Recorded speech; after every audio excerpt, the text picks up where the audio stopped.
हम आज चैप्टर शुरू कर रहे हैं ऊर्जा, कार्य और ऊर्जा। ऊर्जा की परिभाषा क्या है? ये कुछ परिभाषाएं हैं जो आपको अच्छी तरह से याद करनी है। ऊर्जा क्या है? कार्य करने की क्षमता को ऊर्जा कहते हैं। किसी भी कार्य को करने की क्षमता को ऊर्जा कहते हैं। ऊर्जा कई तरह की होती है। जैसे आप खाना खाएंगे, आपको खाना खाने के लिए ऊर्जा चाहिए। आपने स्कूटर उठाई, आप बाहर जाएंगे तो उसमें पेट्रोल डालेंगे, वो भी ऊर्जा का स्रोत है। कि कोई भी कार्य बिना ऊर्जा के स्रोत के नहीं हो सकता। तो मुख्य तौर पर ऊर्जा के प्रकार हैं। देखिए, यांत्रिक ऊर्जा, गतिज ऊर्जा, स्थितिज ऊर्जा। अब आप समझिए कि यांत्रिक ऊर्जा क्या है?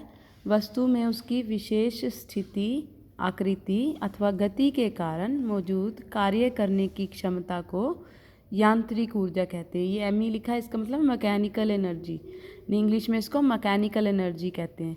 कि किसी वस्तु की स्थिति कहाँ है, उसकी आकृति कैसी है या वो कैसी गति कर रहा है, उसके हिसाब से उसके अंदर कितनी ऊर्जा होती है, वो उसकी यांत्रिक ऊर्जा। और दूसरी है गतिज ऊर्जा। वस्तु में उसकी गति के कारण उपस्थित कार्य करने की क्षमता को गतिज ऊर्जा कहते हैं। इसका बेस्ट एग्जाम्पल आप यूँ ले सकते हो, जैसे आप गेंद लो, चाहे प्लास्टिक की गेंद हो, आप उसे बहुत तेज़ गति से फेंको तो आपको क्या लगेगी? उस हल्की सी गेंद से भी चोट लग जाएगी। इसका मतलब उसमें जो ऊर्जा बनी, उपस्थित हुई, वो किसके कारण थी? गति के कारण। तो ऐसी वस्तुएं जिसमें गति के कारण उपस्थित ऊर्जा से कार्य करने की क्षमता बनती है, उसे हम गतिज ऊर्जा कहते हैं। इंग्लिश में लिखते हैं काइनेटिक एनर्जी। तीसरी हो गई स्थितिज ऊर्जा। स्थितिज ऊर्जा में क्या है? उसकी विशेष स्थिति अथवा आकृति के कारण उपस्थित कार्य करने की क्षमता। जैसे आप कहो कि एक पत्थर लिया हमने और ऐसे ही उसी साइज़ का एक कागज़ मोड़ के ले लिया, तो दोनों में किस में ऊर्जा ज़्यादा है?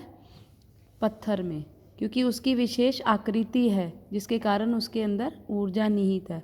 अगर आपको बहुत ज़ोर से कोई वो कागज़ मारे या पत्थर मारे, पत्थर से ज़्यादा चोट लगेगी क्योंकि उसकी स्थितिज ऊर्जा अधिक थी।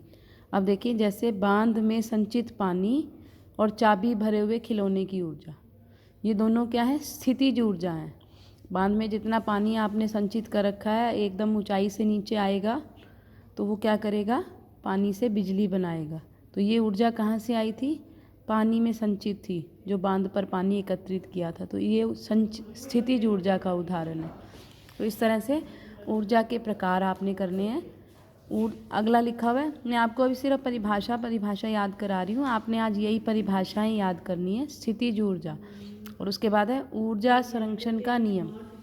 अब नियम क्या कहता है? कि ऊर्जा को ना तो आप उत्पन्न कर सकते हो, ना ही नष्ट कर सकते हो, लेकिन ऊर्जा को एक रूप से दूसरे रूप में बदला जा सकता है।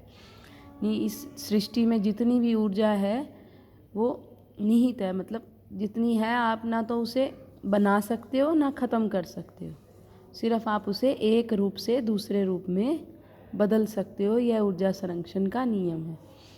अगला लिखा हुआ है जूल। ये जूल क्या है? ये जूल एक यूनिट है, ऊर्जा के यूनिट हैं ये। ऊर्जा के यूनिट में ये सर एक वैज्ञानिक है जिसका नाम था सर प्रेस्कॉट जूल, उनके नाम पर ये यूनिट दिया गया है जूल। 1 किलोग्राम भारी वस्तु को 1 न्यूटन बल द्वारा 1 मीटर विस्थापित करने में किया गया कार्य 1 जूल कहलाता है।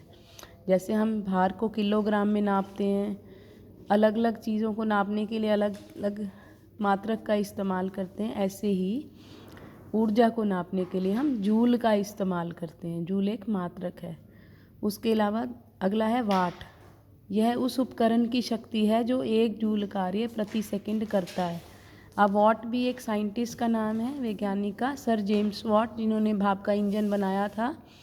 उन्होंने ही इसके यूनिट्स, उनके नाम पर ये यूनिट्स थे वाट। अब अगली डेफिनेशन है शक्ति। उपकरण के कार्य करने की दर को उसकी शक्ति कहते हैं। इसको बोलते हैं पावर।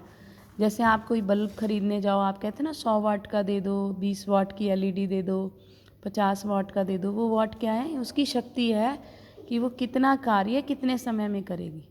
तो इसका फार्मूला बन जाएगा P बराबर है W, यानी वर्क डन, किया गया कार्य, बटा में समय। अगला लिखा है कार्य। सबसे इम्पॉर्टेंट है ये आपको, अभी इसके न्यूमेरिकल भी आएंगे आपके, किसी वस्तु पर बल लगाकर विस्थापित कर देना कार्य कहलाता है। बल व विस्थापन के गुणनफल को कार्य कहते हैं। W बराबर है F गुना S। F क्या हो गया? फोर्स यानी बल। S क्या हो गया? डिस्प्लेसमेंट यानी दूरी। कितनी दूरी तय करी और कितना बल लगाया, दोनों का गुणज क्या है? कार्य के बराबर होता है। अगर किसी वस्तु के ऊपर हम सिर्फ बल लगा रहे हैं और उसने कोई दूरी तय नहीं करी, तो इसका मतलब यहाँ S क्या हो जाएगी? 0। और किसी चीज़ को 0 से गुना करेंगे तो आंसर 0 आता है।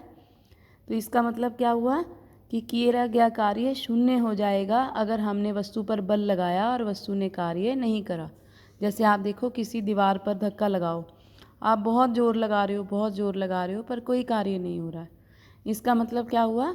आपका जो वर्क डन है यानी किया गया कार्य क्या है? शून्य है, क्योंकि वस्तु वहीं की वहीं खड़ी है, अपनी जगह से विस्थापित नहीं हुई है। आज आपने ये सभी परिभाषाएं जो मैंने आपको बताई हैं, ये लिखनी भी हैं कॉपी में और याद भी करनी है। Thank you.